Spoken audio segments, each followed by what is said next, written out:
Doctor कमर अब्बास ज़ैदी। आज इस video lecture में नीट प्रिपरेशन के लिए NCERT biology 12th class molecular basis of inheritance के चैप्टर को की जो इम्पोर्टेंट्स लाइंस हैं उनको मैं मार्क कर रहा हूँ, उन्हें आप याद कर लीजिएगा। मेंडल ने जिसे फैक्टर कहा था, उसी फैक्टर को आगे चलकर हम जीन्स कहते हैं। A segment of DNA which determine a character called gene. और हमें केवल वही जीन पता हैं जिनके एलील मालूम है। एलील जीन की ऑर्डिनेटिव फॉर्म को कहते हैं। एलील जीन की ऑर्डिनेटिव फॉर्म को कहते हैं। दो प्रकार के न्यूक्लिक एसिड होते हैं, एक आरएनए होता है और एक डीएनए होता है। ठीक है, दो तरह के न्यूक्लिक एसिड हैं, एक आरएनए है और एक क्या है, डीएनए है। जब डीएनए से डीएनए बनता है उसे हम डुप्लीकेशन या रेप्लिकेशन कहते हैं, और जब डीएनए से आरएनए बनता है तब उसे हम ट्रांसक्रिप्शन कहते हैं। डीएनए से आरएनए बना ट्रांसक्रिप्शन, डीएनए से डीएनए बना रेप्लिकेशन, और आरएनए से जब प्रोटीन बनती है तब उसे हम ट्रांसलेशन कहते हैं। ओके, हम नेक्स्ट पेज पर आते हैं।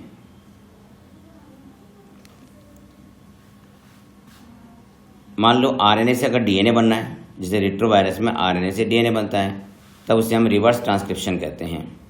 मेन हेडिंग पर दिए डीएनए। ठीक है, आपकी स्क्रीन पर लिखा हुआ आ रहा है इस पर DNA. DNA is very important. DNA is a long polymer of deoxyribonucleotide. DNA की लेंथ डिपेंड करती है उसमें न्यूक्लियोटाइड की संख्या पर, कि न्यूक्लियोटाइड कितने हैं, उसमें कितने बेस पेयर हैं।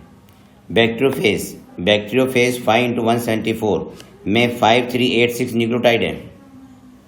5386 nucleotide found in 5×174 bacteriophage virus. और बैक्टीरियोफेज वायरस लैम्डा में कितने हैं, 48,502 बेस पेयर हैं। इश्रिया कोलाई हैज़ 4.6 × 10⁶ बेस पेयर। और ह्यूमन के हैप्लॉइड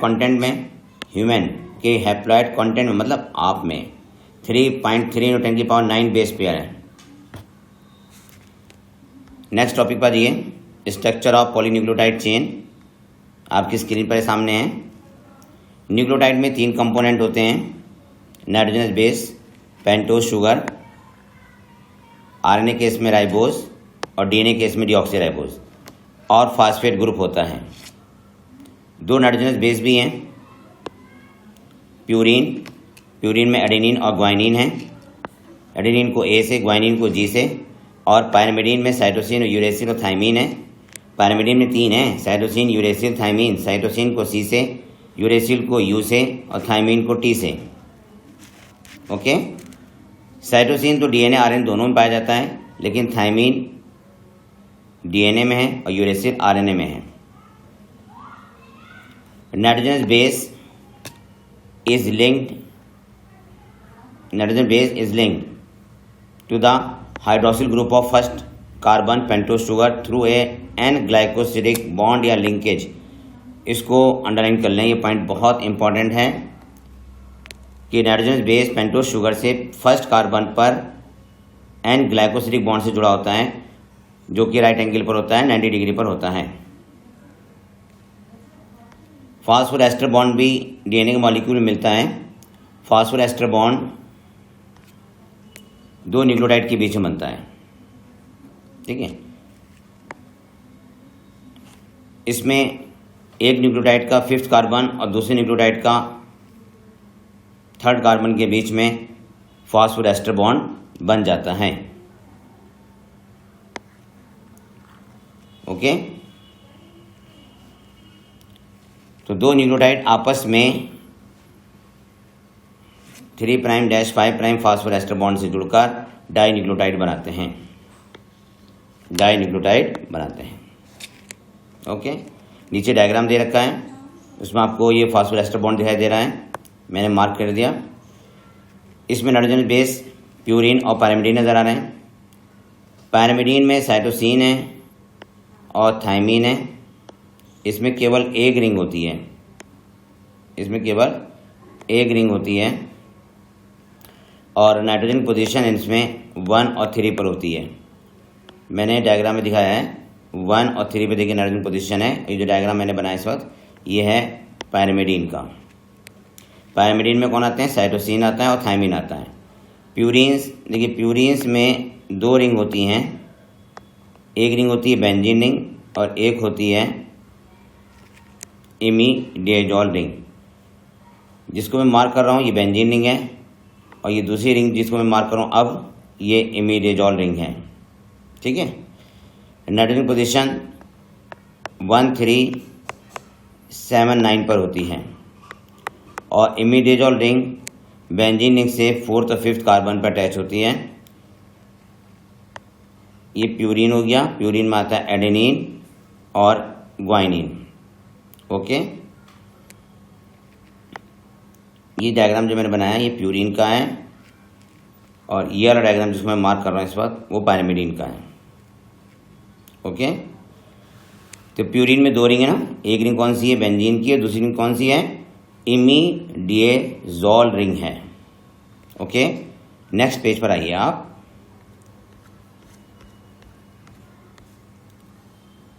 नेक्स्ट पेज पे देखिए आप,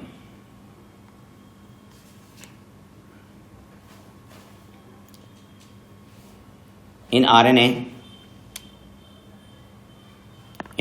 every nucleotide residue has an additional OH group present at 2' position in ribose। ठीक है, in RNA the uracil is found at the place of thymine।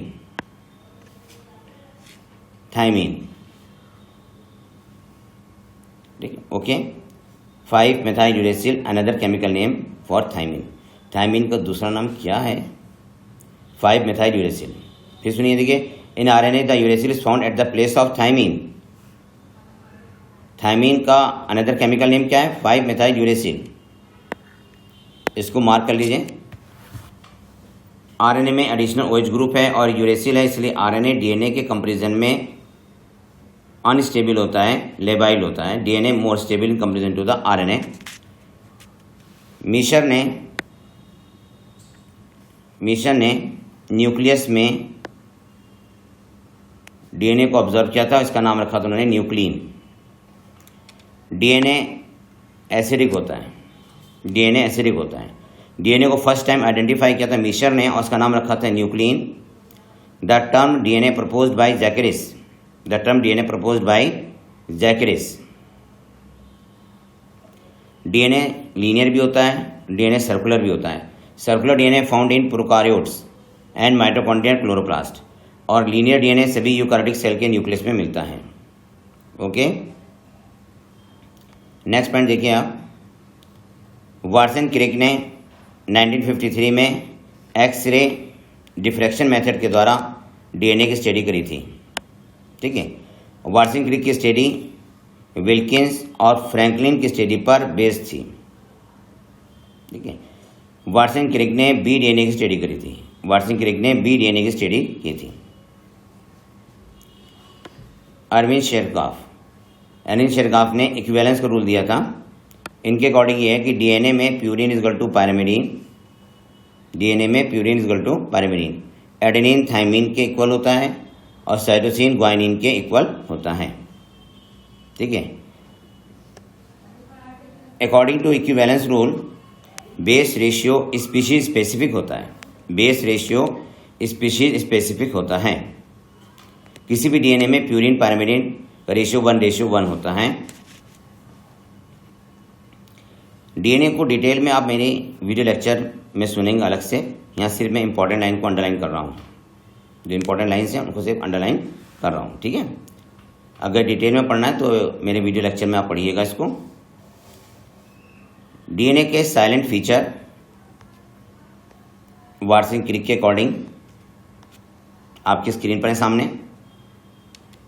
DNA में backbone, DNA backbone कौन बनाता है? Sugar और phosphate and base project inside.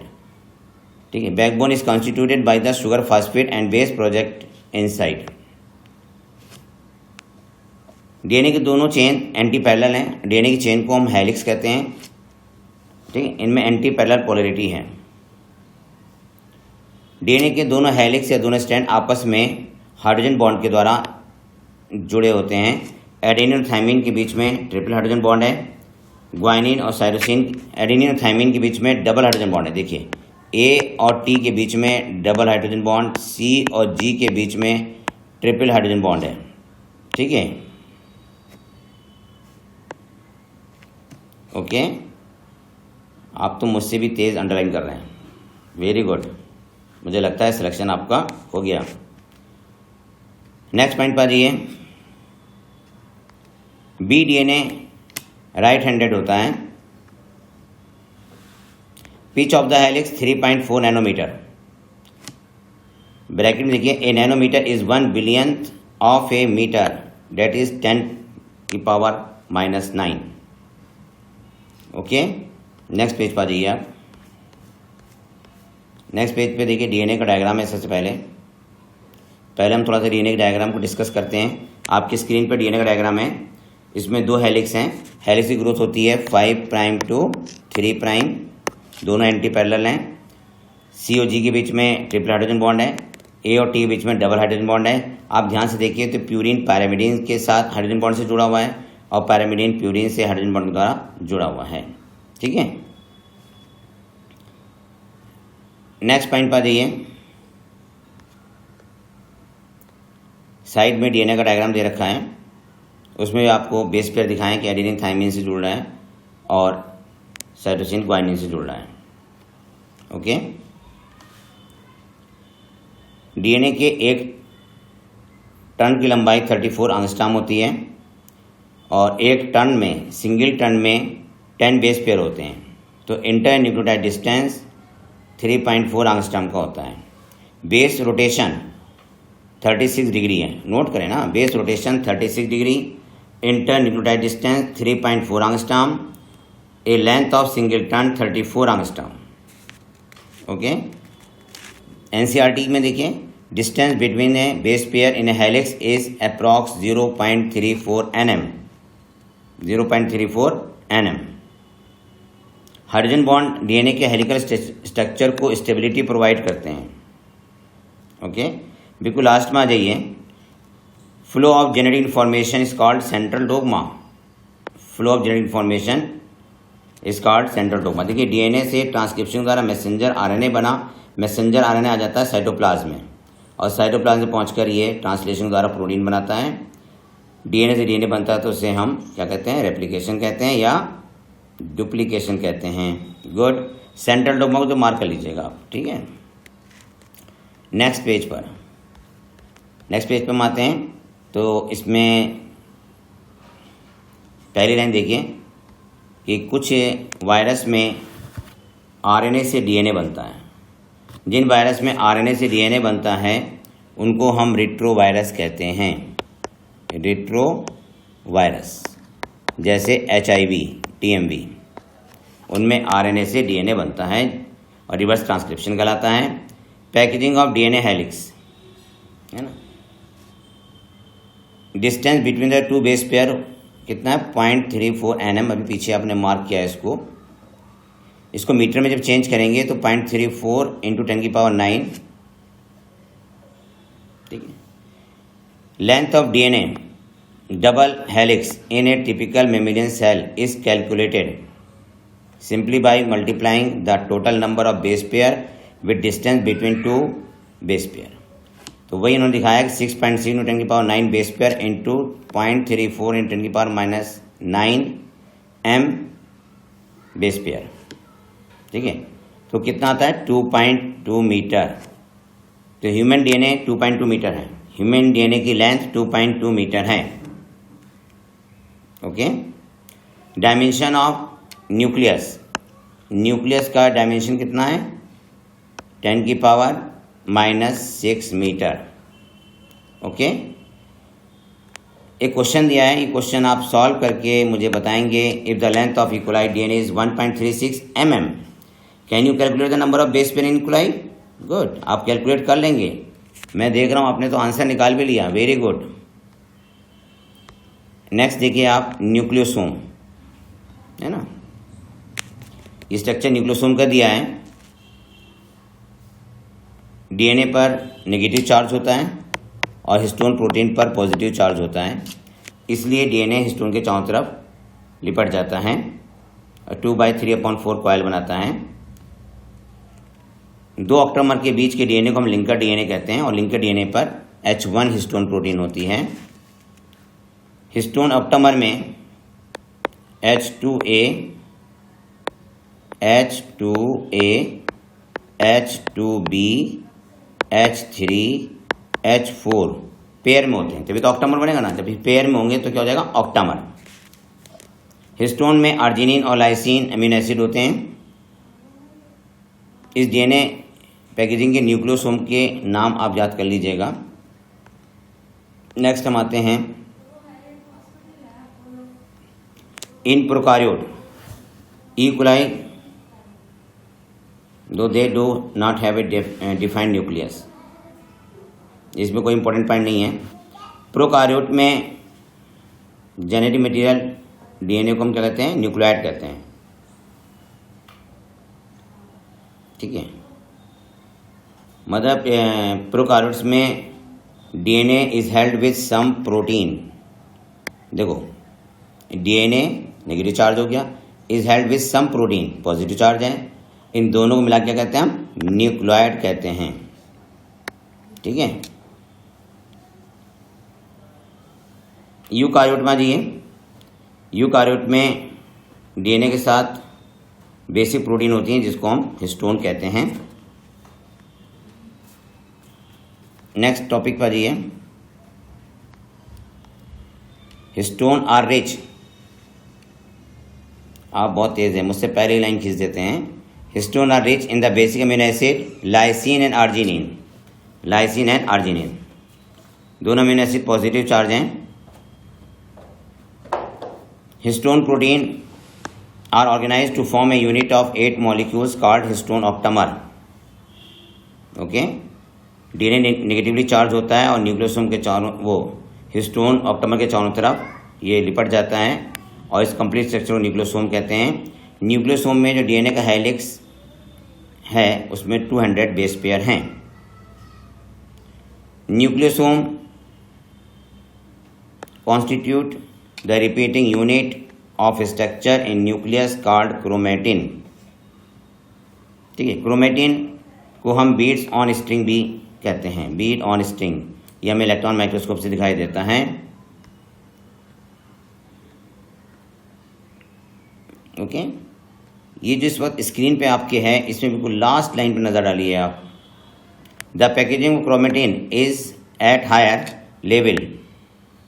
The packaging of chromatin at higher level require additional set of protein that collectively are referred to as, next page पे देखिए आप, non histone chromosomal protein, इसको आप mark कर लें। Okay, non histone chromosomal protein को mark कर लीजिए आप। ओके,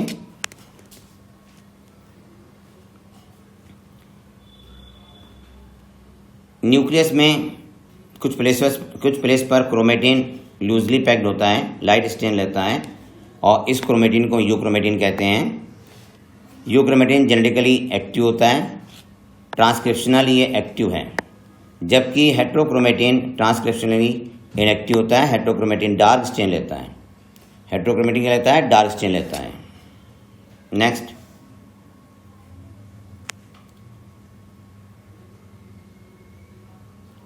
ट्रांसफॉर्मेशन एक्सपेरिमेंट को हम डिस्कस करते हैं। ट्रांसफॉर्मेशन एक्सपेरिमेंट सबसे पहले डिस्कस किया था ग्रिफ्थ ने। ट्रांसफॉर्मेशन का मतलब होता है कि competent cells absorb DNA molecule from the external medium. Bacterial cell external medium से डीएनए को एब्जॉर्ब कर लेती हैं। ओके,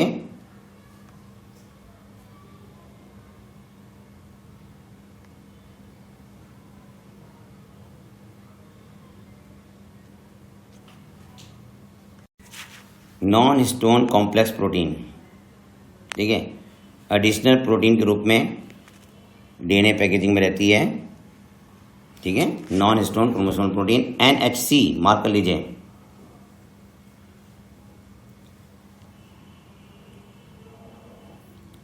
डीएनए में 2 तरह क्रोमेटिन है। In a typical nucleus some region of chromatin are loosely packed, ठीक है।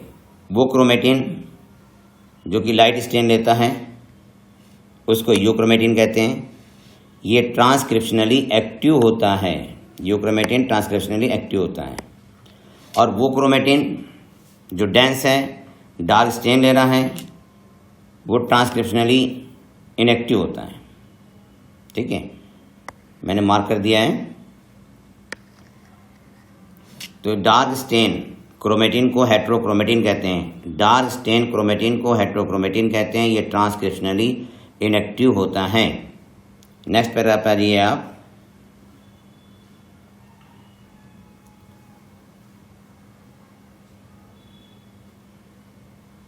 ट्रांसफॉर्मेशन एक्सपेरिमेंट में हम आते हैं सीधे। ट्रांसफॉर्मेशन एक्सपेरिमेंट किसे कहते हैं? देखिए, ट्रांसफॉर्मेशन एक्सपेरिमेंट को स्टडी किया था ग्रिफ्थ ने। competent cells absorb DNA molecule from the external medium called transformation. Competent cells like a bacteria external medium से DNA को absorb कर लेती है, उसे ट्रांसफॉर्मेशन कहते हैं। ग्रिफ्थ ने ट्रांसफॉर्मेशन का एक्सपेरिमेंट परफॉर्म किया था। ग्रिफ्थ ने एक्सपेरिमेंट परफॉर्म किया था स्ट्रेप्टोकोकस न्यूमोनी पर, स्ट्रेप्टोकोकस न्यूमोनी या डिप्लोकोकस न्यूमोनी पर। स्ट्रेप्टोकोकस न्यूमोनी की 2 स्ट्रेन हैं, एक है वायरुलेंट और एक है एवायरुलेंट स्ट्रेन। वायरुलेंट स्ट्रेन को हम स्मूथ शाइनी कॉलोनी भी कहते हैं, एस से रिप्रेजेंट करते हैं, और एवायरुलेंट को हम रफ कॉलोनी या आर से रिप्रेजेंट करते हैं। वायरुलेंट हार्मफुल होता है, जबकि एवायरुलेंट लीथल नहीं होता है। S strain means avirulent, sorry S strain means virulent. Virulent को जब हम माइस में इंजेक्ट करते हैं, है ना, तब माइस की डेथ हो गई। ये एक्सपेरिमेंट ये प्रूफ करता है कि वायरुलेंट लीथल है, ठीक है। वायरुलेंट क्या है? लीथल है। Virulent means S strain inject into the mice, mice become die. इसका मतलब क्या हो गया कि वायरुलेंट लीथल है। आर स्ट्रेन को हम ए वायरुलेंट कहते हैं, इसको क्या कहते हैं? ए वायरुलेंट, ठीक है, ए वायरुलेंट कहते हैं। ए वायरुलेंट आर स्ट्रेन जब इसको माइस में इंजेक्ट करते हैं तो माइस की डेथ नहीं होती। इसका मतलब ए वायरुलेंट मतलब आर स्ट्रेन हार्मफुल नहीं है। नेक्स्ट एक्सपेरिमेंट ने टेम्परेचर किल्ड वायरुलेंट या एस स्ट्रेन को माइस में इंजेक्ट किया, माइस जिंदा है। इसका मतलब temperature killed S strain lethal नहीं है ना। लेकिन जब इसको हमने वायरुलेंट ए वायरुलेंट के साथ मिक्स करके माइस में इंजेक्ट किया तो माइस की डेथ हो गई। ये हमने डीएनए बनाया किसका? टेम्परेचर किल्ड या हीट किल्ड, टेम्परेचर किल्ड या हीट किल्ड एस स्ट्रेन का, ओके। और इसको किसके साथ मिक्स किया हमने? इसको मिक्स कर दिया हमने आर स्ट्रेन के साथ, आर स्ट्रेन के साथ मिक्स कर दिया,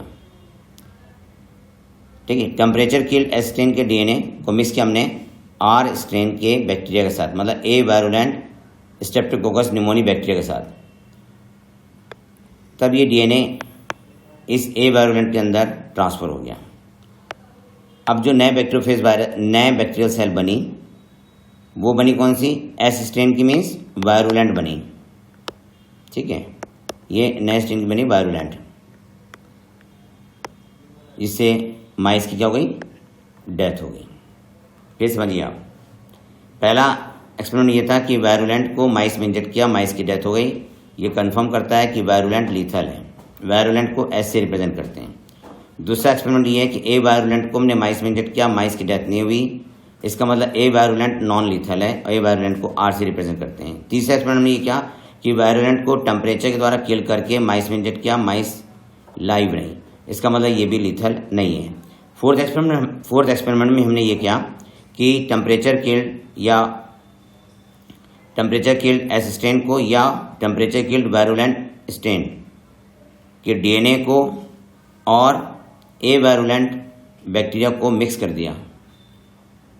टेम्परेचर किल्ड वायरुलेंट का डीएनए ए वायरुलेंट बैक्टीरिया के अंदर ट्रांसफ़र हो गया। इसके ट्रांसफ़र होने को ट्रांसफॉर्मेशन कहते हैं और ए वायरुलेंट बैक्टीरिया से जो नए बैक्टीरिया बने वो वायरुलेंट बने और उन्हें माइस की डेथ उनसे हो गई। इस एक्सपेरिमेंट से प्रूफ होता है कि डीएनए एक्सटर्नल मीडियम से बैक्टीरिया सेल के अंदर ट्रांसफ़र हो जाता है और इसके ट्रांसफ़र होने को ट्रांसफॉर्मेशन कहते हैं। ओके,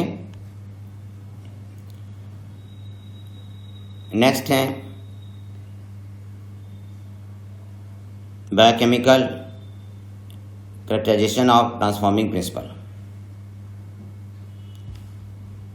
आपकी स्क्रीन पर है बड़ी important line, Avery, MacLeod, McCarty. इन्होंने ट्रांसफॉर्मेशन के बायोकेमिकल फीचर्स या कैरेक्टराइजेशन की स्टडी की थी। ट्रांसफॉर्मेशन के बायोकेमिकल नेचर को डिटरमिन किया था, जो ट्रांसफॉर्मेशन एक्सपेरिमेंट परफॉर्म किया था ग्रिफ्थ ने। इन्होंने हीट किल्ड वायरुलेंट बैक्टीरिया से या एस सेल से प्रोटीन, डीएनए, आरएनए को प्यूरिफाई किया, फिर इनको मिक्स कर दिया था ए वायरुलेंट बैक्टीरिया के साथ और उसमें एंजाइम्स के द्वारा ये टेस्ट किया कि ट्रांसफॉर्मेशन किसके द्वारा होता है। जब इस मिक्सचर में प्रोटीन डाइजेस्टिव एंजाइम प्रोटीएज को इंट्रोड्यूस किया, ट्रांसफॉर्मेशन होता रहा। इसका मतलब ट्रांसफॉर्मेशन प्रोटीन के द्वारा नहीं होता। जब इस मिक्सचर में आरएनएज एंजाइम को यूज़ किया तब भी ट्रांसफॉर्मेशन हुआ। इसका मतलब ट्रांसफॉर्मेशन आरएनए के द्वारा नहीं होता। लेकिन जब इसमें डीएनएज एंजाइम को इंट्रोड्यूस किया तो ट्रांसफॉर्मेशन रुक गया, जिससे प्रूफ होता है कि ट्रांसफॉर्मेशन में डीएनए ट्रांसफ़र होता है, क्योंकि डीएनएज ने ट्रांसफॉर्मेशन को इनहिबिट कर दिया, रोक दिया। ठीक है, तो एवेरी, मैकलियोड, मैककार्टी ने ये प्रूफ किया था कि ट्रांसफॉर्मेशन में डीएनए का ट्रांसफ़र होता है, प्रोटीन या आरएनए का ट्रांसफ़र नहीं होता। ओके, और इन्होंने कैलकुलेट किया कि डीएनए जो है हेरिडिटल मटेरियल है। ये किसने कैलकुलेट किया? एवेरी, मैकलियोड, मैककार्टी ने बताया कि डीएनए हेरिडिटल मटेरियल है। ठीक है, नेक्स्ट एक्सपेरिमेंट में हम आते हैं, genetic material is DNA. Unequivocal proof that DNA is the genetic material. Proof किसने किया था? Hershey and chase. ईयर कौन सा था? 1952। इन्होंने एक्सपेरिमेंट किस परफॉर्म किया था? बैक्टीरियोफेज वायरस पर। बैक्टीरियोफेज वायरस का इन्होंने कल्चर किया था रेडियो एक्टिव में। ठीक है, तो इन्होंने रेडियो एक्टिव कल्चर मीडिया लिया था, एक फास्फोरस, एक लिया था सल्फर। ठीक है, कैप्सिड में सल्फर होता है, इसलिए इन्होंने radio active culture media sulphur चुना। डीएनए में फास्फोरस होता है, इसलिए रेडियो एक्टिव कल्चर मीडिया में इन्होंने फास्फोरस को चुना। ठीक है, कि इन्होंने अगर ये पूछा जाए कि रेडियो एक्टिव कल्चर मीडिया के लिए सल्फर और फास्फोरस को क्यों सेलेक्ट किया, क्योंकि फास्फोरस डीएनए में होता है और सल्फर किस में होता है?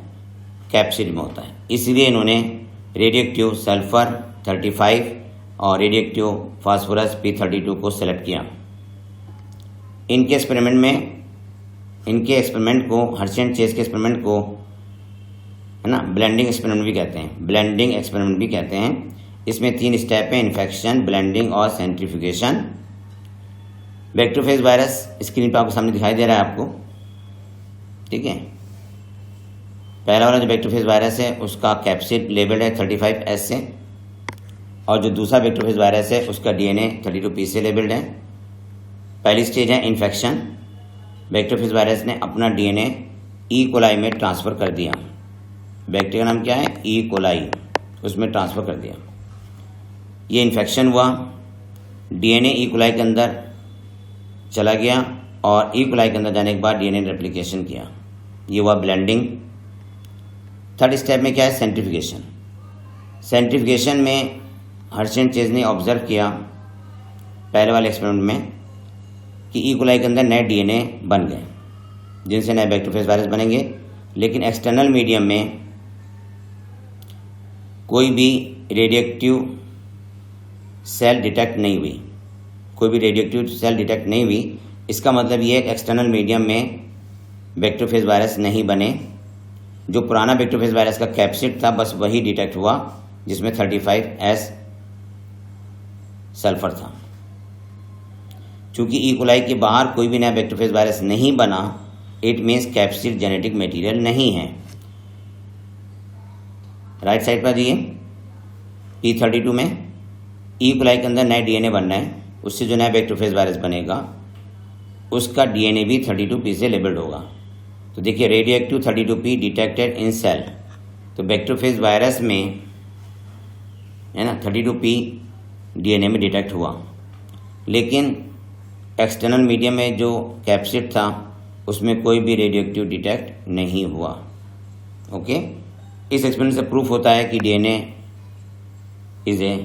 क्या है? जेनेटिक मटेरियल है। ओके, नेक्स्ट पेज पे पहुंचते हैं अब हम। ठीक है, हाँ नेक्स्ट पेज पे क्या दे, बहुत इंपॉर्टेंट लाइन है, अच्छी लाइन है, कई बार आई है। भाई तुम पहले ही मुझसे अंडरलाइन कर लेते हैं आप पहले ही। ठीक है, माना है कि आप इंटेलिजेंट हैं। In some virus RNA is the genetic material, किसका? टोबैको मोज़ेक वायरस का और QB bacteriophage. Okay, very good. ये लाइन बड़ी इंपॉर्टेंट है, याद कर लीजिएगा इसको। ठीक है, मैंने मार्क भी किया साइड में।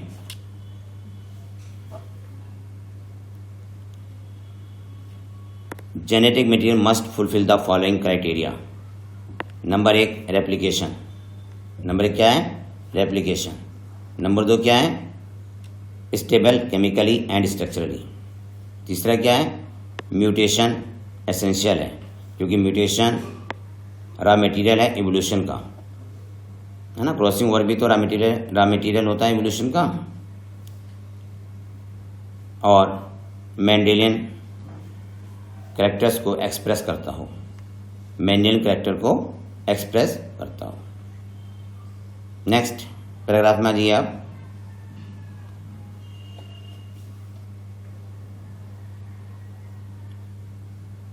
नेक्स्ट पैराग्राफ में स्टेबिलिटी पर थोड़ा सा ध्यान दीजिए। मैं पीछे बता भी चुका हूं कि RNA is more labile than DNA, ये मैंने बताया था आपको। मैंने यहाँ पे भी अंडरलाइन कर दिया है कि आरएनए जो है वो रिएक्टिव ग्रुप में है। आरएनए में रिएक्टिव ग्रुप होता है। आरएनए के प्रत्येक न्यूक्लियोटाइड में के सेकंड प्राइम पर हाइड्रोक्सिल ग्रुप होता है जो कि रिएक्टिव ग्रुप है, जिससे आरएनए लेबाइल होता है इन कंपेरिजन टू डीएनए और आसानी से डिग्रेड हो जाता है। ठीक है, RNA is also now known to be catalytic hence reactive. DNA chemically less reactive है एंड स्ट्रक्चरली मोर स्टेबल है। DNA chemically is less reactive and structurally more stable. ये जो 2-3 लाइनें बड़ी इंपॉर्टेंट हैं, ध्यान से पढ़िएगा। नेक्स्ट पैराग्राफ में आ जाइए।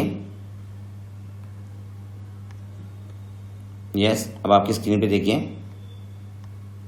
DNA and RNA are able to mutate. Okay, RNA being unstable and mutate at faster rate. Okay, viruses having RNA genome and having shorter lifespan mutate and evolve faster। इसको जरा mark कर लीजिए आप। RNA can directly code for synthesis of protein, hence can easily express the character। okay, next page पर आ जाते हैं हम। Next page पर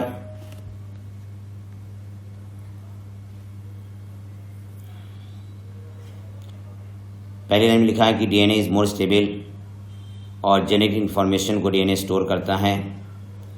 जेनेटिक इन्फॉर्मेशन के ट्रांसमिशन के लिए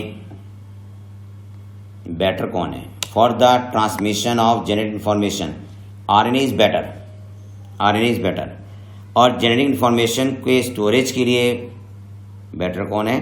डीएनए। आरएनए वर्ड इस पैराग्राफ में आइए आप आरएनए वर्ड के।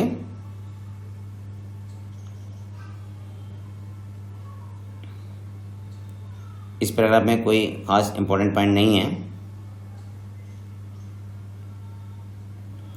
इसलिए हम नेक्स्ट पैराग्राफ पे जाते हैं, रेप्लिकेशन पे। ठीक है, पहले आप डीएनए का डायग्राम देखिए। इसमें मुझे एक पॉइंट लिखना है। अक्सर ही पॉइंट आता है रेप्लिकेशन फॉर्क, तो जो मैं मार्क कर रहा हूँ ये क्या है? रेप्लिकेशन फॉर्क है, replication fork.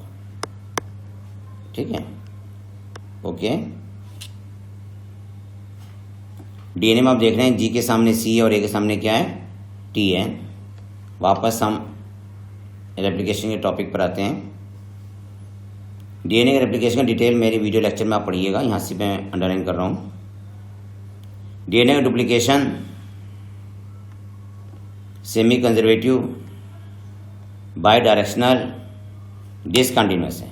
DNA duplication semi conservative, bidirectional, by directional.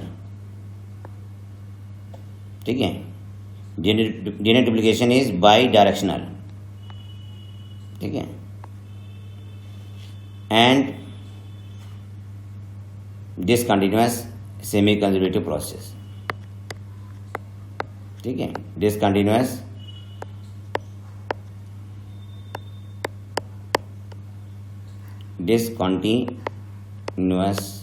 Semi conservative. इसे देखिए आप, DNA duplication is a semi conservative, bidirectional and discontinuous process है। ओके, इसको हम एक्सपेरिमेंटली प्रूफ कर रहे हैं। तो बैक्टीरिया लिया हमने कौन सा? E coli. ठीक है, एक्सपेरिमेंट है मैसेंसन एंड स्टॉल का, और इन्होंने एक्सपेरिमेंट परफॉर्म किया था 1958 में। मैसन स्टॉल, इन्होंने ई कोलाई का कल्चर किया था 15NH4Cl में। 15N हैवी आइसोटोप है नाइट्रोजन का। ठीक है, तो हैवी डीएनए मॉलिक्यूल बना। डीएनए को सेंट्रीफ्यूगेशन के द्वारा आइसोलेट किया। सेंट्रीफ्यूगेशन उन्हें सीजियम क्लोराइड में किया था। सीजियम क्लोराइड में सेंट्रीफ्यूगेशन किया था। ठीक है, 15N रेडियोएक्टिव आइसोटोप नहीं है, इसलिए से हम 14N से डेंसिटी के बेस पर, डेंसिटी ग्रेडियंट के बेस पर सेपरेट कर सकते हैं। ओके, याद रखिएगा ये रेडियोएक्टिव आइसोटोप नहीं है। ठीक है, नेक्स्ट हमने कल्चर किया था 14NH4Cl में, और फिर सेपरेशन किया था सीजियम क्लोराइड डेंसिटी ग्रेडियंट में। सीधे डायग्राम पर आ जाइए आप। आपकी स्क्रीन पर डायग्राम आ रहा है इस वक्त, डीएनए डुप्लीकेशन का है। ठीक है, ओके। फर्स्ट डायग्राम में 15N डीएनए है। ठीक है, इसको डेंसिटी ग्रेडियंट पर हम देख रहे हैं, तो सबसे नीचे इसने मार्क किया 15N। 20 मिनट बाद इसकी फर्स्ट जनरेशन कंप्लीट हो गई। डीएनए के में डुप्लीकेशन हुआ और 2 डीएनए बन गए। दोनों डीएनए हाइब्रिड हैं, जिसमें क्योंकि अब हमने जो फर्स्ट जनरेशन करी है तो वो 14NH4Cl में करी। 14 NH4Cl में करी।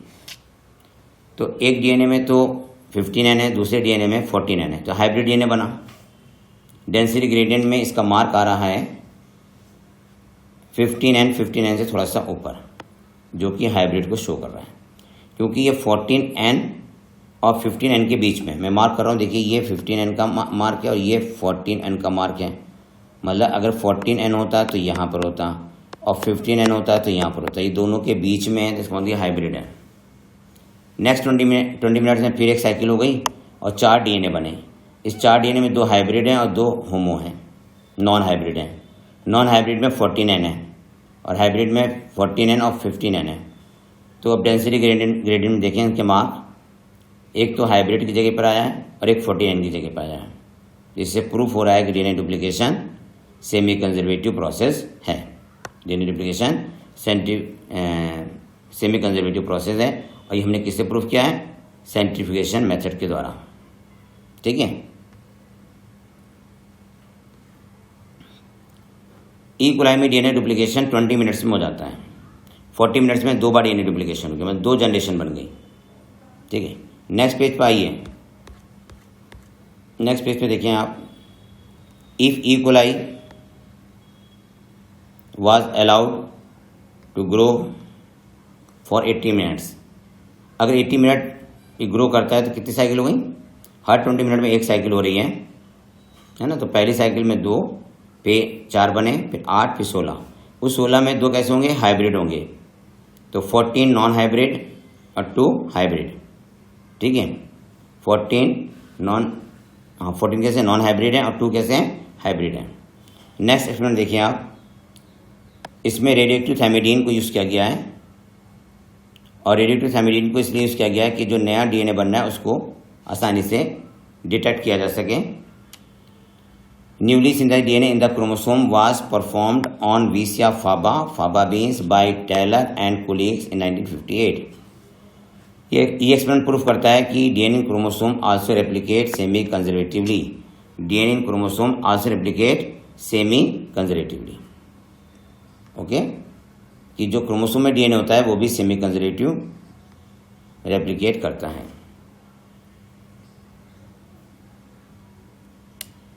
लेकिन डीएनए डुप्लीकेशन के लिए जो मेन एंजाइम है कौन सा है? डीएनए पॉलीमरेज है।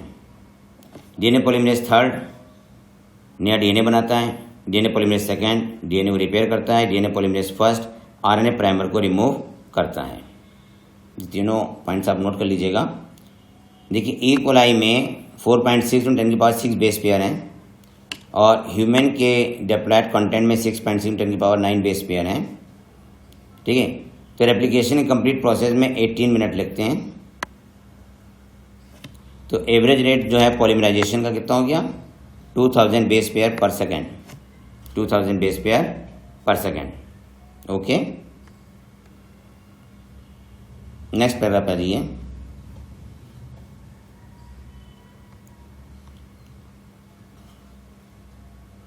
In addition to DNA-dependent DNA polymerase, many additional enzymes are required to complete the process of replication with high degree of accuracy.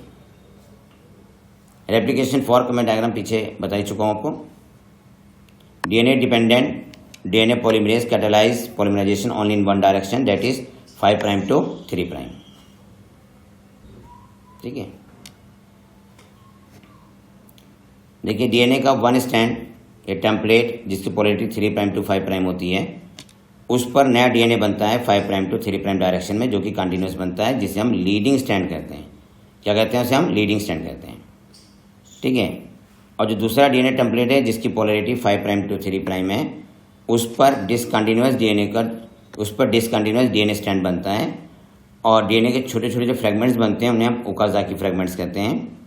और each Okazaki fragment has own RNA primer. DNA polymerase first remove the RNA primer from the DNA segments. Okay, DNA ligase DNA segments को आपस में जोड़ देता है। ठीक है। मैं एक बार फिर रिवाइज कर दूं। DNA polymerase 3rd, DNA polymerase 3rd synthesise the DNA molecule in 5' to 3' direction. DNA helicase hydrogen bond को ब्रेक करता है। टोपो आइसोमरेज एंजाइम डीएनए को लूज करता है। टोपो आइसोमरेज एंजाइम को डीएनए गाइडेज एंजाइम भी कहते हैं, जो कि प्रोकार्योट में एक्टिव होता है। डीएनए लाइगेज डीएनए मॉलिक्यूल्स को आपस में जोड़ देता है। ओके, डीएनए पॉलीमरेज सेकेंड है ना, रिपेयरिंग का काम करता है, डीएनए को रिपेयरिंग करता है। नेक्स्ट,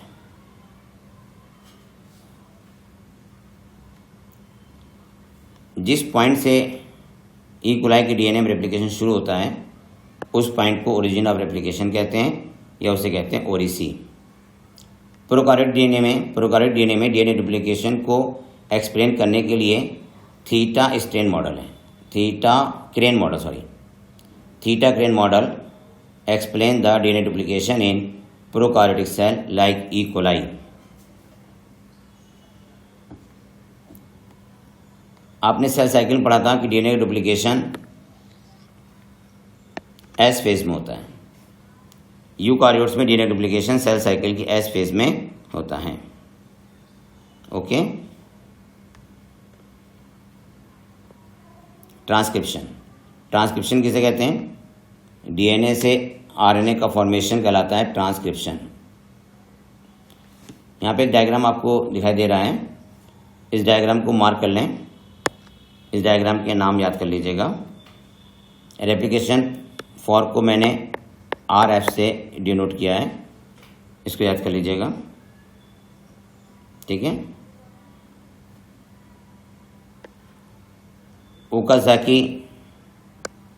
ओकाज़ाकी सेगमेंट्स को भी मैंने डिनोट किया है। इन ओकाज़ाकी सेगमेंट्स को डीएनए लाइगेज आपस में जोड़ता है। नेक्स्ट हम आते हैं ट्रांसक्रिप्शन पर। डीएनए से आरएनए का बनना ट्रांसक्रिप्शन कहलाता है। डीएनए से आरएनए बनना क्या कहलाता है? ट्रांसक्रिप्शन कहलाता है। ओके, ट्रांसक्रिप्शन यूनिट में आ जाइए। तो ट्रांसक्रिप्शन यूनिट में प्रोमोटर है, स्ट्रक्चरल जीन और टर्मिनेटर है, ठीक है। डीएनए की ट्रांसक्रिप्शन यूनिट में 3 चीज़ें हैं, प्रोमोटर, स्ट्रक्चरल जीन और टर्मिनेटर। ओके, नेक्स्ट पेज पर आ जाइए आप। देखिए नेक्स्ट पेज पर आप देखें, आपकी स्क्रीन के सामने आ रहा है कि डीएनए के दोनों स्ट्रैंड अपोजिट होते हैं और अपोजिट पोलैरिटी को रिप्रेजेंट करते हैं। डीएनए डिपेंडेंट आरएनए पॉलीमरेज को अंडरलाइन करें। Also catalyse the polymerization in one direction, that is 5' to 3', and strand has polarity 3' to 5', act as a template, और इसको हम टेम्पलेट स्ट्रैंड या टेम्पलेट हेलिक्स बोलते हैं। Other strand which has the polarity 5' to 3' and the sequence same as RNA except thymine at the place of uracil, ठीक है। Template stand के सामने जो दूसरा स्टैंड होता है उसे हम कोडिंग स्टैंड कहते हैं, ठीक, उसे कहते हैं कोडिंग स्टैंड कहते हैं। नीचे दोनों डायग्राम दे रखे हैं टेम्पलेट स्टैंड और कोडिंग स्टैंड के। अगर इसको हम डीएनए का स्ट्रक्चर माने तो देखिए 3' के सामने 5' है, ए के सामने टी है, टी के सामने ए है, जी के सामने सी और सी के सामने जी है। अगर ये जो ऊपर वाला स्टैंड है टेम्पलेट स्टैंड है, इस स्टैंड पर ट्रांसक्रिप्शन होता है, तब ए के सामने आरएनए मॉलिक्यूल में क्या आएगा? यू आएगा, टी के सामने ए आएगा, जी के सामने सी और सी के सामने जी आएगा। ये सीक्वेंस नॉन टेम्पलेट डीएनए के नाइट्रोजनस बेस के सीक्वेंस या न्यूक्लियोटाइड के सीक्वेंस के सिमिलर है, इसलिए इसे नॉन टेम्पलेट स्टैंड को कोडिंग स्टैंड कहते हैं। मैं साइड में लिखे देता हूँ कि अगर डीएनए के टेम्पलेट पर मान लीजिए एडेनिन है, तब आरएनए में उसके सामने हम क्या रखेंगे? यूरेसिल, ठीक है। अगर डीएनए में थायमीन है तो आरएनए में रखेंगे हम एडेनिन, मतलब टी के सामने ए और ए के सामने यू, सी है तो उसके सामने जी रखेंगे और जी है तो उसके सामने सी रखेंगे। ओके, हम डायग्राम पे आते हैं। देखिए यहाँ पे डायग्राम दिखाया है इन्होंने ट्रांसक्रिप्शन का, बहुत अच्छा डायग्राम है आपकी स्क्रीन पर। ट्रांसक्रिप्शन यूनिट को शो किया इन्होंने। पहले क्या है, प्रमोटर, जहाँ से ट्रांसक्रिप्शन स्टार्ट होता है उससे पहले प्रमोटर है। प्रमोटर के अंदर होता है टाटा बॉक्स, याद आ गया, टाटा बॉक्स होता है, ठीक है, TATAAT उसे कहते हैं टाटा बॉक्स। फिर स्ट्रक्चरल जीन है और उसके बाद टर्मिनेटर है, ओके, जिसकी पोलैरिटी 3 to 5 है उसे टेम्पलेट कहते हैं, और जो 5 to 3 है उसे कोडिंग कहते हैं, ठीक है। ये डायग्राम याद रखिएगा, किसका है, ट्रांसक्रिप्शन यूनिट का है, ठीक है। नेक्स्ट उस पर आते हैं पैराग्राफ पर। Promoter, terminator, flank and structure gene in A transcription unit, okay. इस पैराग्राफ में कोई खास पॉइंट नहीं है याद करने के लिए, तो नेक्स्ट पैराग्राफ में आते हैं। पहली लाइन देखिए, a gene is defined as the functional unit of inheritance. There is no ambiguity that gene are located on DNA, okay.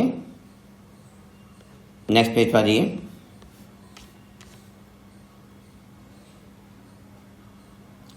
देखिए स्ट्रक्चरल जीन को हम सिस्ट्रॉन भी कहते हैं, ठीक है, स्ट्रक्चरल जीन क्या कहते हैं, सिस्ट्रॉन भी कहा जाता है, okay.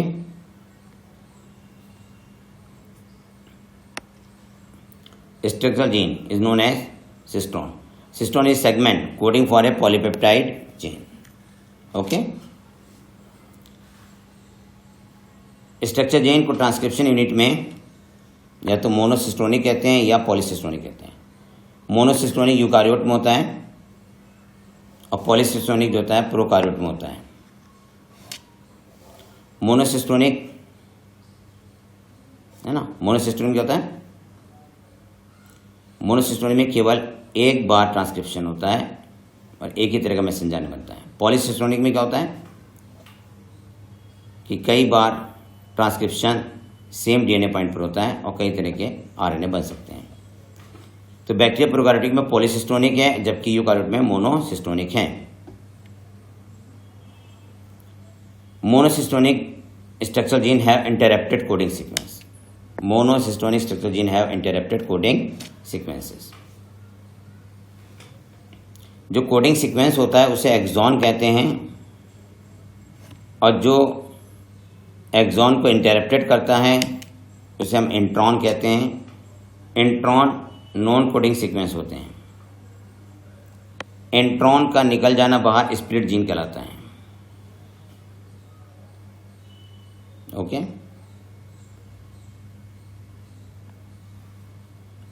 Inheritance of character is also affected by the promoter and regulator sequences of structural gene, okay. Next paragraph पे आ जाइए आप। इस डायग्राम में तीन तरह के RNA, सॉरी डायग्राम से पहले पैराग्राफ में देखिए, तीन तरह के RNA लिखे हैं, मैसेंजर RNA, ट्रांसफर RNA और राइबोसोमल RNA, ठीक है। इनके फंक्शन एक बार जल्दी से देख लें। Ribosomal RNA play structure and catalytic role during the translation. Single DNA dependent RNA polymerase that catalyze the transcription of all type of RNA in bacteria, okay. RNA polymerase bind to the promoter and initiate the transcription, ठीक है। इस diagram को देखिए आप, मैं जो underline कर रहा हूँ बस वही याद कर लें आप, ठीक है। देखिए डायग्राम में ट्रांसक्रिप्शन बैक्टीरिया को एक्सप्लेन किया है। सिग्मा फैक्टर RNA पॉलीमरेज को मार्क कीजिए। 3 स्टेप हैं, इनिशिएशन, एलोंगेशन, टर्मिनेशन। एलोंगेशन में देखिए कि सिग्मा फैक्टर है और RNA polymerase enzyme transcription perform कर रहे हैं। लास्ट डायग्राम में देखिए रो फैक्टर भी शो किया गया है जो कि ट्रांसक्रिप्शन को इनिबिट कर रहा है, जो कि ट्रांसक्रिप्शन को इनिबिट कर रहा है। नेक्स्ट पेज पर आइए। नेक्स्ट पेज पे देखिए,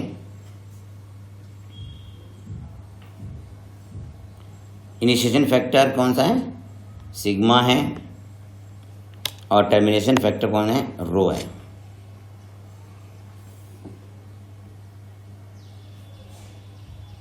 नेक्स्ट डायग्राम पे आ जाइए। डायग्राम आरएनए स्प्लाइसिंग को शो कर रहा है। यूकार्योट्स में, in eukaryote there are 3 RNA polymerase, 3 RNA polymerase.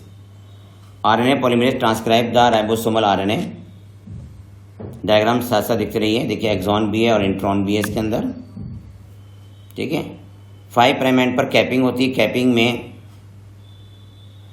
Methyl guanosine triphosphate आकर ऐड हो जाता है, और टेलिंग में 200 से 300 एडेनाइलेट आके 3 प्राइम पर अटैच हो जाते हैं, ठीक है। तो यहाँ कैपिंग और टेलिंग दोनों को मार्क कर लीजिए। हेट्रोजीनस मैसेंजर आरएनए से इंट्रॉन निकल जाते हैं, तो केवल क्या बचते हैं, एक्सॉन बचते हैं। तो इंट्रॉन का निकलना कहलाता है जीन स्प्लिटिंग, इसे कहते हैं gene splitting.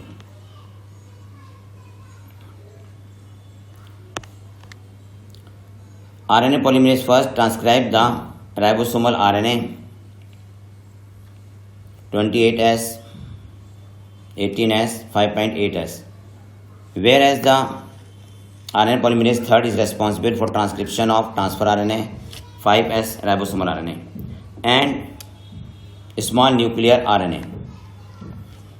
RNA polymerase second transcribe the precursor of messenger RNA, transcribe the precursor of messenger RNA, ठीक है। इसको हम हेट्रोजीनस न्यूक्लियर आरएनए भी कहते हैं, HNRNA। देखिए स्प्लाइसिंग में क्या होता है कि इंट्रॉन निकल जाते हैं कैपिंग में 5 प्राइम एंड पर, है ना। Unusual nucleotide methyl guanosine triphosphate जुड़ता है, ठीक है। और टेलिंग में क्या होता है कि एडेनाइलेट 200 to 300 आकर 3 प्राइम एंड पर जुड़ जाते हैं, ठीक है। Fully processed heterogeneous nuclear RNA को अब हम मैसेंजर आरएनए कहते हैं। मैसेंजर आरएनए ट्रांसलेशन प्रोसेस के लिए डेवलप हो जाता है या अडेप्ट हो जाता है।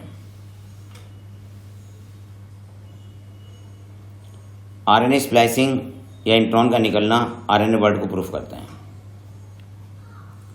Split gene arrangement, split gene arrangement represent the probably an ancient feature of the genome. The presence of intron is reminiscent of antiquity, and process of splicing represent the dominancy of RNA world. Next topic है genetic code. देखिए DNA में genetic information nucleotide के specific sequence के रूप में preserve रहती है या स्टोर रहती है। न्यूक्लियोटाइड की इस लैंग्वेज को कोडेड लैंग्वेज कहते हैं, और डीएनए की कोडेड लैंग्वेज ट्रांसक्रिप्शन द्वारा मैसेंजर आने पर ट्रिपलेट प्रोटॉन के फॉर्म में पहुंचती है, ओके। डीएनए डुप्लीकेशन का जो मेन क्वेश्चन है वो देखिए आप। जेनेटिक कोड की डिसिप्लिन्स क्या हैं। देखिए जेनेटिक कोड की डिसिप्लिन्स,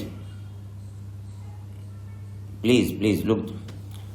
जेनेटिक कोड की डिसिप्लिन्स कौन कौन सी हैं? फिजिक्स है, ऑर्गेनिक केमिस्ट है, बायोकेमिस्ट है, जेनेटिक्स है, ठीक है। Disciplines of genetic code, physics, organic chemist, biochemist and genetics. Gamow कौन थे? फिजिसिस्ट से, गैमो फिजिसिस्ट से, ओके। नेक्स्ट पेज पर पहुंचने से पहले लास्ट लाइन को पढ़ लीजिए।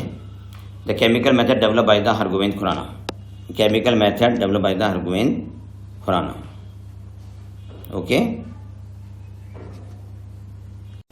हरगोविंद खुराना ने केमिकल मेथड डेवलप किया था आरएनए मॉलिक्यूल की सिंथेसिस करने के लिए।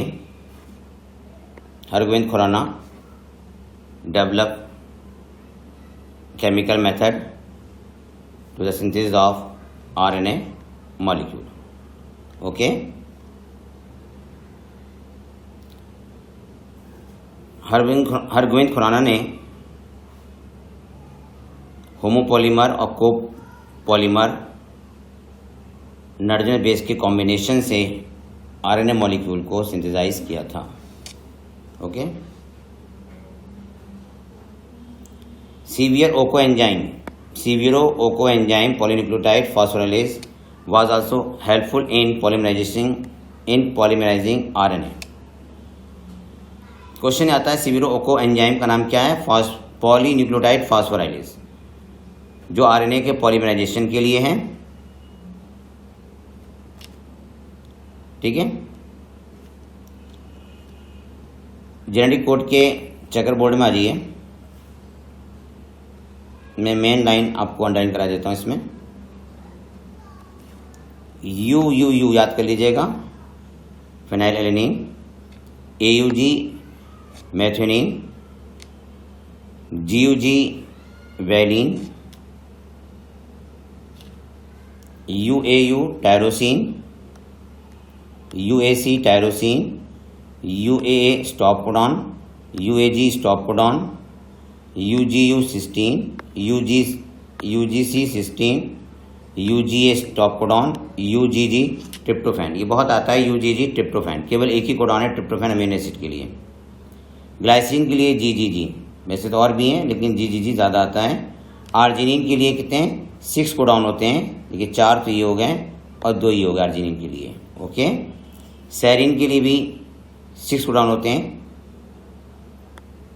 ये देखिए सेरिन के 4 हो गए और सेरिन के 2 इधर ही हैं. देखिए AGU और AGC. ओके. तो UCU वाला सेरिन और AGU ये सेरिन हो जाएंगे. तो कितने हो गए? 6 हो गए. ऐसी ल्यूसिन के लिए भी 6 कोडॉन होते हैं. देखिए मैंने अंडरलाइन किया आपको 6 हैं. Okay. Silent feature of genetic code. देखिए 20 अमीनो एसिड के लिए 61 कोडॉन्स हैं. कोडॉन ट्रिपलेट है और 61 codons code for 20 amino acid, 20 type of amino acid. 3 codon stop codon होते हैं. Some amino acid are coded by more than 1 codon. Code is degenerate.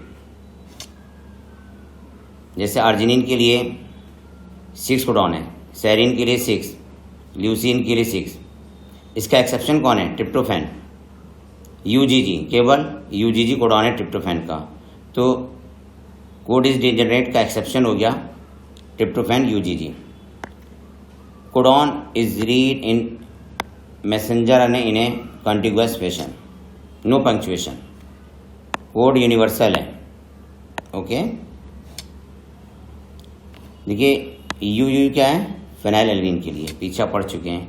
Exception देख लीजिए कहाँ है? माइटोकॉन्ड्रियल कोडॉन और सम प्रोटोजोन्स, ये एक्सेप्शन में. EUG का डुअल फंक्शन होता है, ऐसी GUG का भी डुअल फंक्शन है. EUG मैथ्योनिन को भी करता है और ये इनिशिएशन कोडॉन भी है.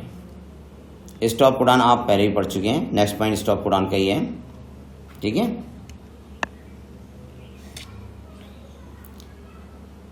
लास्ट लाइन देखिए, इन्होंने मैसेंजर RNA के न्यूक्लियोटाइड के सीक्वेंस को शो किया है. AUG, PUUU, PUUC, PUUC, UUU, फिर UUU, फिर UUC. ओके.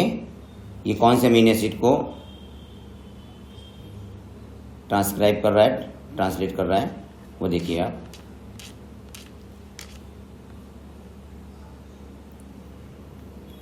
नेक्स्ट पेज पे देखिए आप.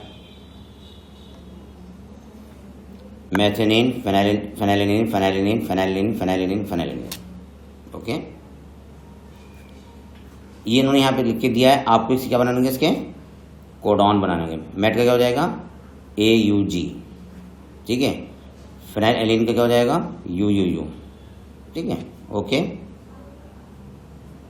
नेक्स्ट आइए म्यूटेशन एंड जेनेटिक कोड. देखिए sudden hereditary changes at a large scale. Sudden hereditary changes at a large scale which leads to the origin of new species और characterization called mutation.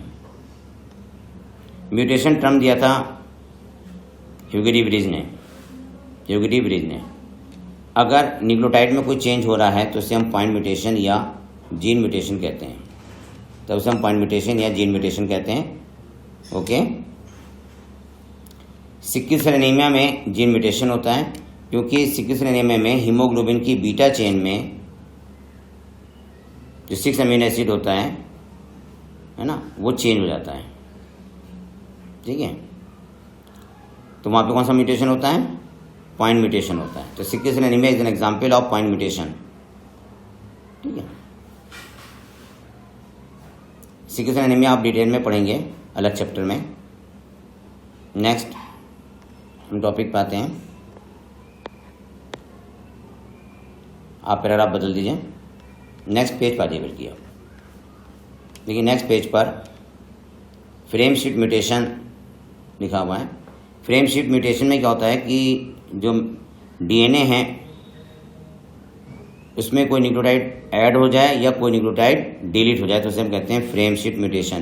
क्योंकि DNA helix में अगर कोई nucleotide add होता है या delete होता है तो पूरा ट्रिपलेट कोडॉन का जो सीक्वेंस है मैसेंजर आरएनए पे वो चेंज हो जाता है, जिसे हम कहते हैं फ्रेम शिफ्ट म्यूटेशन। ठीक है, तो उसे हम फ्रेम शिफ्ट म्यूटेशन कहते हैं। Okay,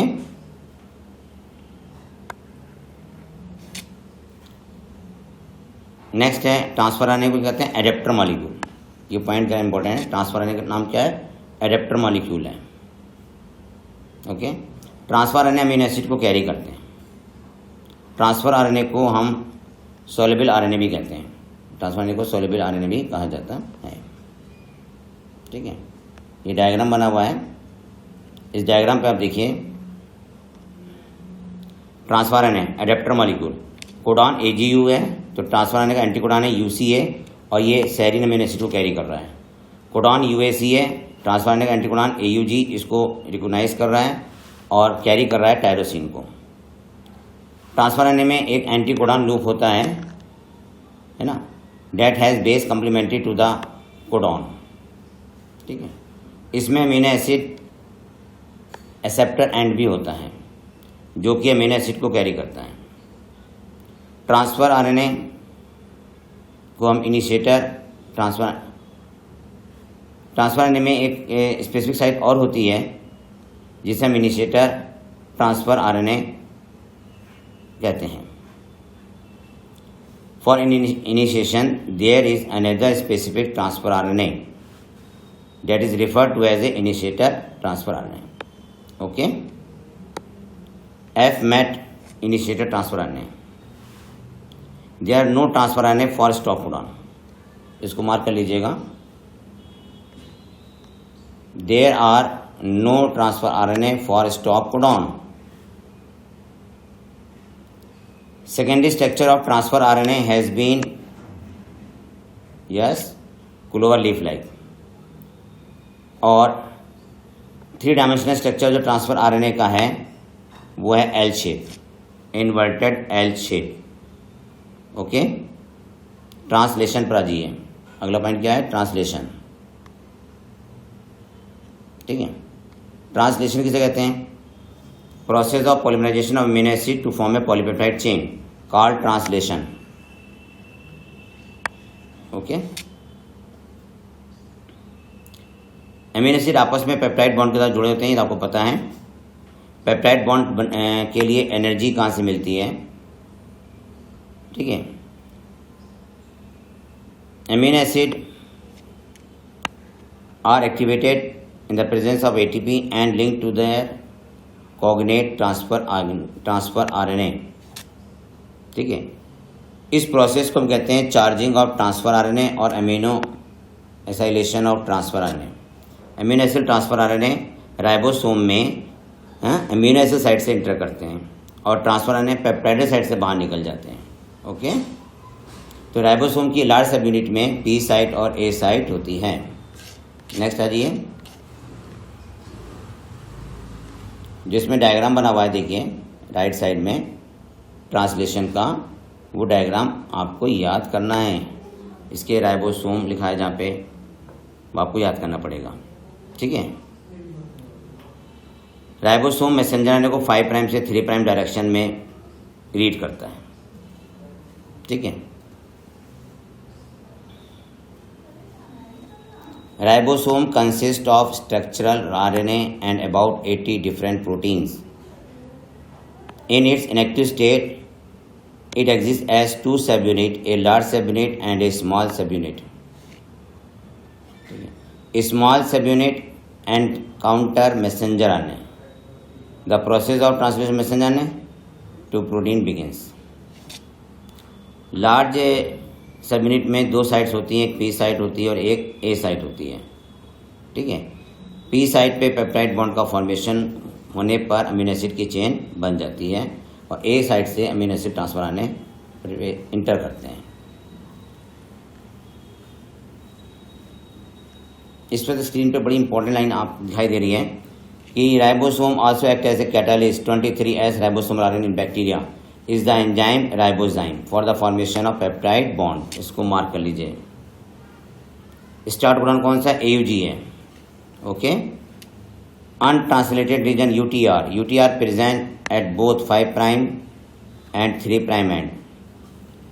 They are required for efficient translation process. They are required for efficient translation process. Okay.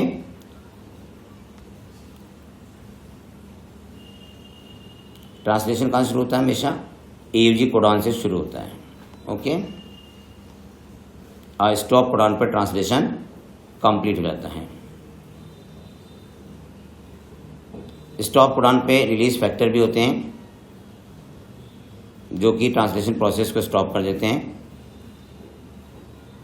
और पॉलीपेप्टाइड चेन मैसेंजर जाने से बाहर निकल जाती है। नेक्स्ट टॉपिक है regulation of gene expression. Regulation of gene expression in eukaryotes regulation occur at 4 level. Number 1 है transcription level, number 2 है प्रोसेसिंग लेवल और द रेगुलेशन ऑफ स्प्लाइसिंग, तीसरा है transport of messenger from nucleus to the cytoplasm और चौथा है translation level, okay. Next page पर आ जाइए आप।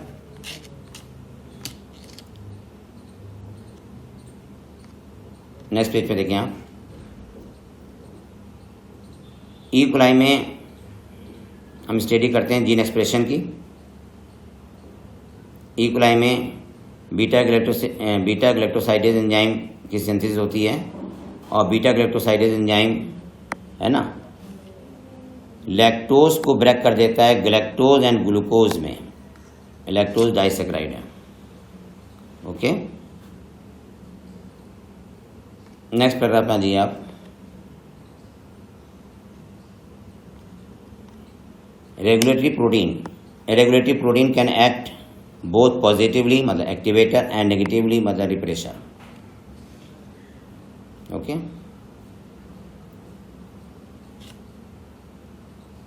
Promoter region of prokaryotes, promoter region of prokaryotic DNA as in many cases regulated by the interaction of proteins with sequence termed operators. Operator जो होता है वो प्रोमोटर एलिमेंट के पास में ही होता है। Lac operator is present only in the lac operon. Next topic पर दिए लैक ऑपरॉन पर, ठीक है। देखिए लैक ऑपरॉन को हम मार्क कर रहे हैं। जेनेटिक्स जैकॉब बायोकेमिस्ट मोनॉड ने लैक ऑपरॉन मॉडल को एक्सप्लेन किया था।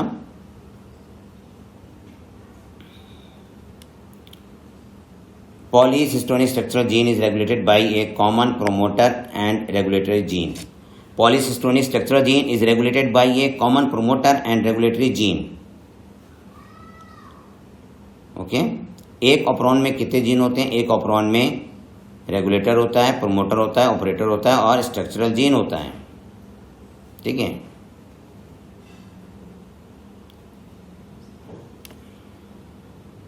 और रेगुलेटरी जीन से पहले भी क्या होता है? एक प्रोमोटर होता है।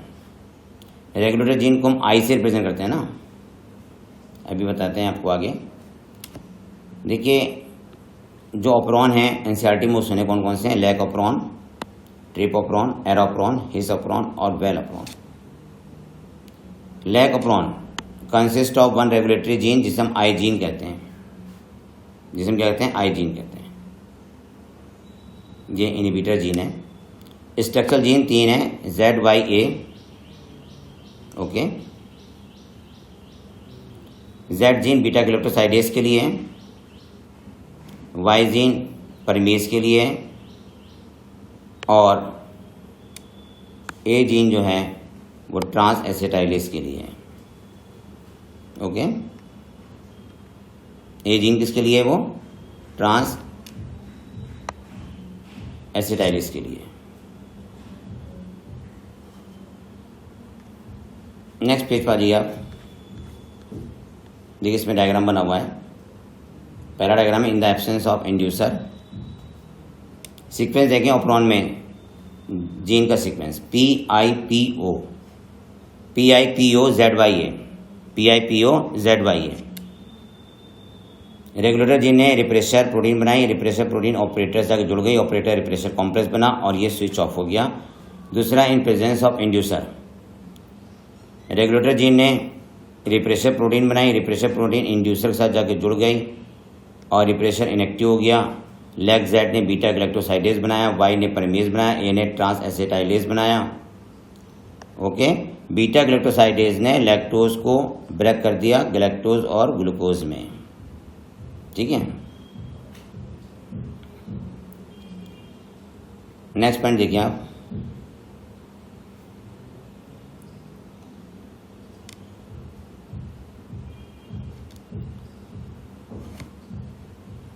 अगर लैक्टोज सेल के बाहर से आ रहा है तो उसे कहते हैं एलोलैक्टोज, ओके।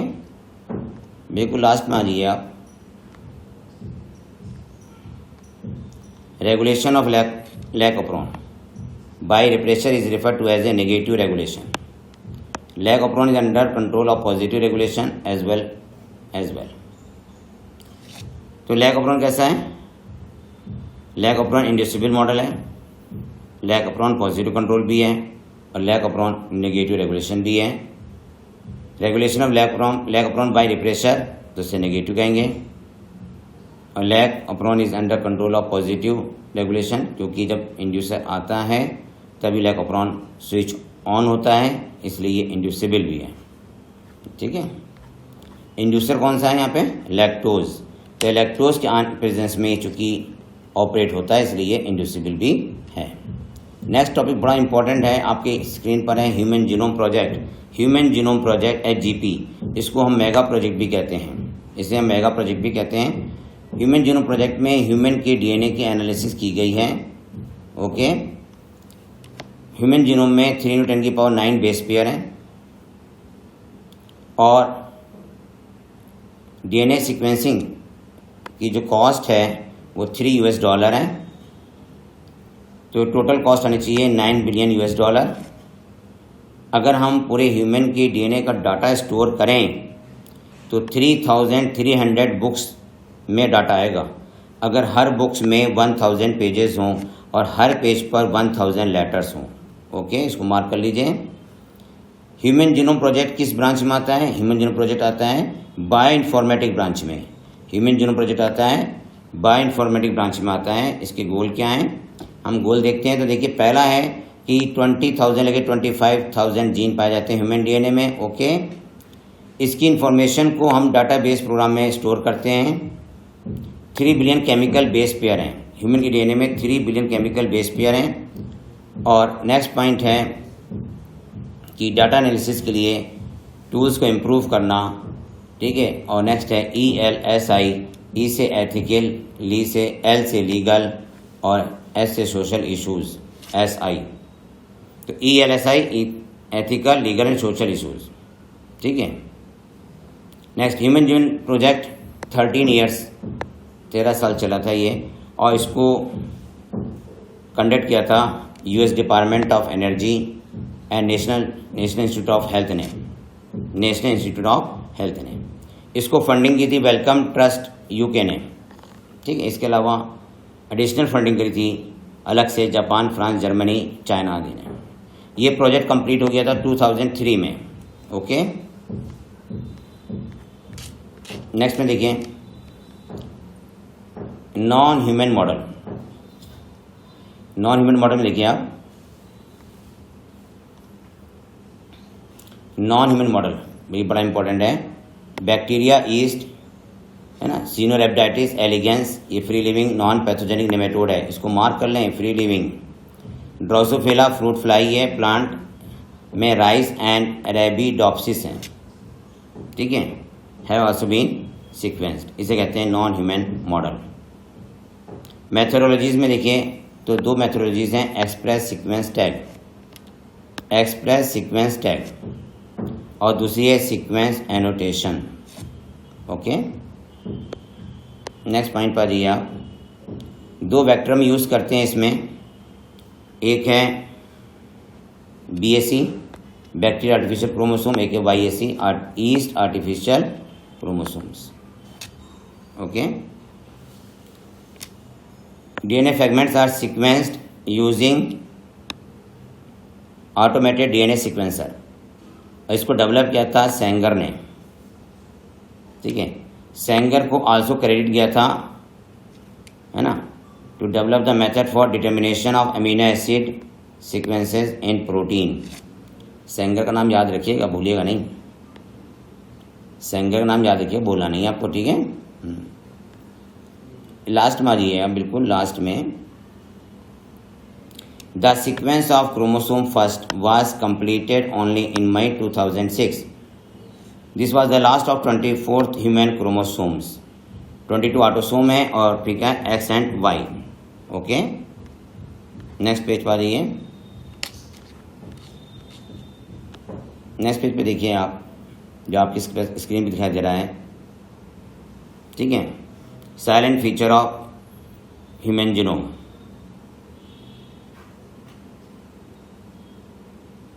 इसमें एक आधा पॉइंट्स आपको मार्क करना है। ह्यूमन जीनोम में कितने होते हैं, 3164.7 मिलियन बेस पेयर होते हैं।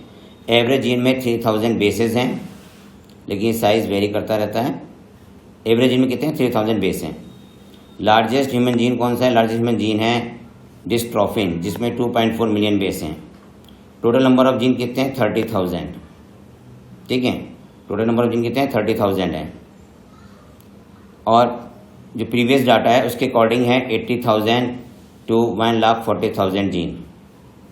99% न्यूक्लियोटाइड बेस सीक्वेंस सभी लोगों में सेम होता है। आपका DNA और मेरा DNA में 99% न्यूक्लियोटाइड सीक्वेंस सेम है। ओके, सेम है nucleotide. Function are unknown for over 50% of the discovered gene. Less than 2% of genome code for proteins, इसको याद कर लीजिएगा, ठीक है। नेक्स्ट पॉइंट पे आते हैं हम। DNA का ज़्यादा पोर्शन रिपीटेटिव सीक्वेंस का बना हुआ है। ओके, क्रोमोसोम फर्स्ट में 2968 जीन है और क्रोमोसोम Y में 231 जीन है। 1.4 मिलियन लोकेशन पर single base nucleotide polymorphism mutation हुआ है। मतलब यहाँ पे 1.4 मिलियन लोकेशन पर DNA के बेस में डिफरेंसेस हैं, सिंगल बेस DNA डिफरेंसेस हैं। देखिए ह्यूमन DNA में 1.4 मिलियन लोकेशन पर सिंगल बेस DNA डिफरेंसेस है, जिसे हम सिंगल न्यूक्लियोटाइड पॉलीमॉर्फिज्म कहते हैं, या इसको प्रोनाउंस करते हैं SNPs। ओके, नेक्स्ट पॉइंट है application of future challenges. DNA sequencing को हम जेनेटिक रिसर्च या बायोलॉजिकल सिस्टम की रिसर्च में यूज़ करते हैं, ठीक है। जेनेटिक रिसर्च है ना, बायोलॉजिकल रिसर्च में इसको हम यूज़ करते हैं। नेक्स्ट पेज पर आइए आप।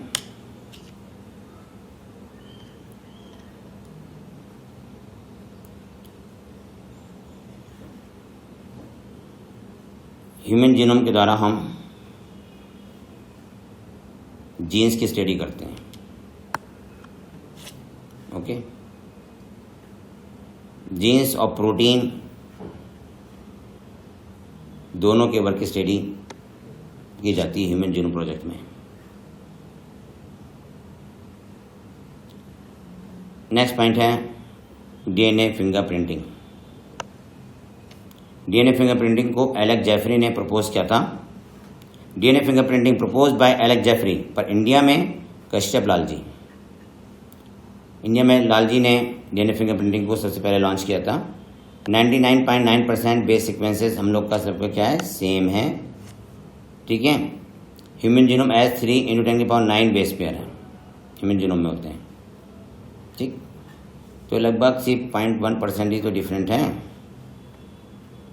ओके, नेक्स्ट पैरा उस पर आइए आप।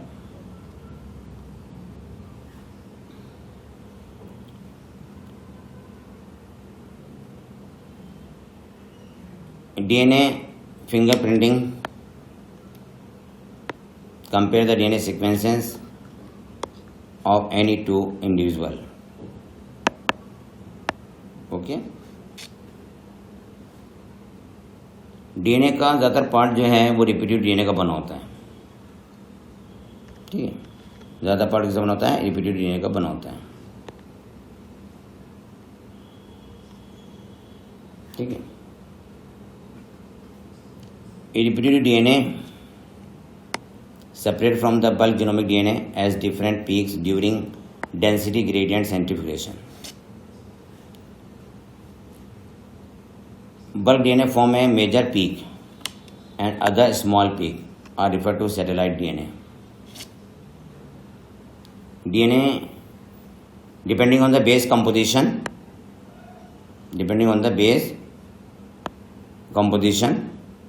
length of segment and number of repeated units, the satellite DNA is classified into many categories such as microsatellite, mini satellite. Okay, DNA को हम कहाँ से ऑब्टेन करते हैं फिंगरप्रिंटिंग के लिए? ब्लड से, हेयर फॉलिकल से, स्किन से, बोन से, सलाइवा से, स्पर्म आदि से। ओके, नेक्स्ट पैराग्राफ में देखिए आप।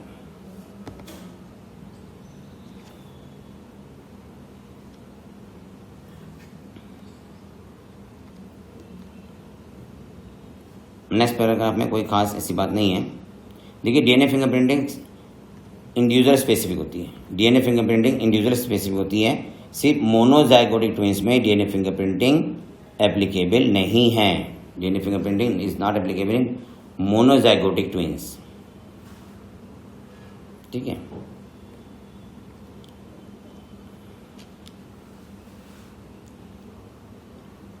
जब पॉइंट देखिए आप इसमें,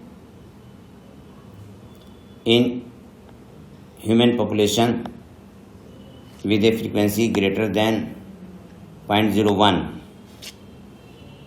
ठीक है, अगर वेरिएशन या डीएनए पॉलीमॉर्फिज्म की फ्रीक्वेंसी 0.01 से अधिक है तभी वो इनहेरिटेड होगी। ओके, 0.01 से ज़्यादा होनी चाहिए। ठीक है, और इसे फिर हम कहते हैं डीएनए पॉलीमॉर्फिज्म कहते हैं, कहेंगे इसे डीएनए पॉलीमॉर्फिज्म कहेंगे। नेक्स्ट पैराग्राफ में दिए VNTR, variable number of tandem repeats. ठीक है, साउथर्न ब्लॉटिंग हैबिटेशन टेक्निक के द्वारा हम VNTR को आइसोलेट कर लेते हैं या आइडेंटिफाई कर लेते हैं। डीएनए फिंगरप्रिंटिंग पहला स्टेप क्या, आइसोलेशन ऑफ डीएनए। दूसरा है digestion of DNA by restriction endonuclease. तीसरा है separation of DNA fragments by electrophoresis. Fourth है transferring blotting of separated DNA fragment to synthetic membrane such as nitrocellulose और nylon. Okay, और फिर next step है hybridization using VNTR probe. Okay, detection of hybridized DNA fragment by the autoradiography, VNTR का size कितना है? देखिए, VNTR का size है 0.1 से लेके 20 kb। ठीक है, और जो हम डीएनए को संख्या को बढ़ाते हैं तो कैसे बढ़ाते हैं? PCR टेक्निक से बढ़ाते हैं। ठीक है, PCR टेक्निक से हम डीएनए की संख्या बढ़ा सकते हैं, डीएनए की जीन क्लोनिंग कर सकते हैं। ठीक है, डीएनए फिंगरप्रिंटिंग का यूज़ किस में करते हैं हम? फॉरेंसिक साइंस में करते हैं, है ना। इवोल्यूशनरी स्टडी में करते हैं, पैटर्निटी टेस्ट में करते हैं, टैक्सोनॉमी में करते हैं। ठीक है,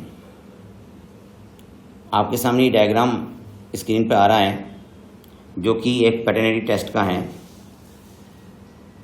इसमें पेरेंटल क्रोमोसोम, मैटरनल क्रोमोसोम आपको दिखाई दे रहे हैं, DNA from individual A, DNA from individual B और DNA from crime scene C. ठीक है, तो जिसने क्राइम किया था वहाँ से जो डीएनए मिला है वो सी वाला है। डाउट किस पे? ए और बी पे। जैसे कहीं मर्डर हो गया था तो जहाँ मर्डर हुआ था वहाँ से जो हमें डीएनए मिला है वो सी वाला है। अब हमने दो लोगों को पकड़ा है, ए और बी को, तो हमें चेक करना है कि ए सही है, बी सही है। ठीक है, तो जिसका VNTR मिल जाएगा उसी ने मर्डर किया था। इसी तरह से पैटर्निटी टेस्ट है, अगर हम सी को चाइल्ड माने और ए इंडिविजुअल बी इंडिविजुअल को पेरेंट्स माने तो इनमें से दो में से कोई एक पेरेंट सी का है, तो इसको हम DNA फिंगरप्रिंटिंग में सॉल्व कर सकते हैं। जिसका VNTR सीक्वेंस मिल रहा है वही उसका पेरेंट्स है। देखिए यहाँ पे हमने क्रोमोसोम 7, 2 और 16 लिए हैं, तो तीनों के 7, 2, 16 लिए और तीनों के VNTR को हमने रिप्रेजेंट किया। देखिए सी का VNTR बी के VNTR से मिल रहा है। पहले क्रोमोसोम नंबर 7 में देखिए सेम VNTR है, क्रोमोसोम 2 में देखिए वो भी सेम है, और फिर क्रोमोसोम 16 में देखिए वो भी VNTR सेम है। तो इंडिविजुअल बी और सी का VNTR सीक्वेंस हर क्रोमोसोम में चूँकि सेम है इसीलिए बी और सी सेम है। इसका मतलब सी अगर चाइल्ड है तो बी उसका पेरेंट है। या जहाँ पे क्राइम हुआ था तो जो क्राइम वाला DNA मिला है वो कौन सा है? सी वाला है। तो क्राइम किसने किया है? बी ने किया है, क्योंकि बी का DNA सी से मैच कर रहा है। ठीक है, फिंगरप्रिंटिंग हम यूज़ उसमें भी कर सकते हैं, टैक्सोनॉमी में, इवोल्यूशनरी स्टडी में करते हैं। अरे आपके चेहरे पे तो मुस्कुराहट आ गई, वेरी गुड, क्योंकि चैप्टर ही खत्म हो गया। यस, चैप्टर कंप्लीट हो गया। वाकई बड़ा चैप्टर था, काफ़ी मेगा लेसन था, मेगा ह्यूमन जीनोम पर जैसे मेगा प्रोजेक्ट है ना वैसे ही है, लेकिन इसमें से क्वेश्चन बहुत आते हैं। ठीक है, हाँ, इस बात को याद रखिएगा। DNA fingerprinting is a technique to find, DNA fingerprinting is a technique to find out variation in individuals of a population at DNA level। मैंने बताया था DNA फिंगरप्रिंटिंग कहाँ पे एप्लीकेबल नहीं होती है? मोनोजाइगोटिक ट्विंस में। DNA fingerprinting application in the field of forensic science, genetic biodiversity and evolutionary biology में DNA फिंगरप्रिंटिंग को यूज़ किया जाता है। ओके, देखिए स्टूडेंट्स, यहाँ पे चैप्टर कंप्लीट होता है और मैं उम्मीद करता हूँ कि आप बहुत ध्यान से इसे पढ़ेंगे। Thank you.